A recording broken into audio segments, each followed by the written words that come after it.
In this tutorial, I'm going to show you how you can download and install CodeBlocks on your Windows laptop or PC.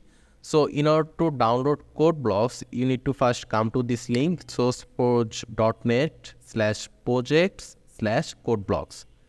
And I'll also give this link in the description. Just check it out. After coming to this link, you will see a download button. Just click on download and it will start downloading. In a few seconds, there you can see, and the download started over here, and it is around 145 MB. So this will take some time. Right now I will just fast forward the video.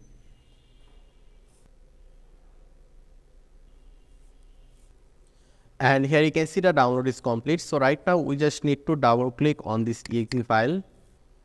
After that it will show something like this. Then click on next. Then you need to add it to the license terms and condition. Then click on I agree.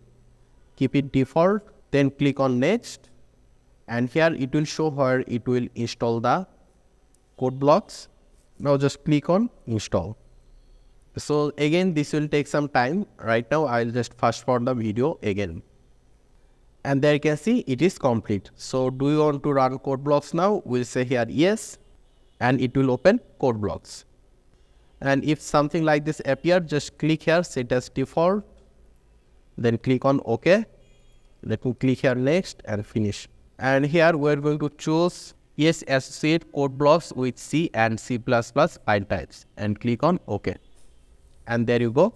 So this is how you can download and install CodeBlocks on Windows. I hope this was useful. If you have any question, just let me know in the comment section. Make sure to subscribe, and I hope to see you in the future tutorials.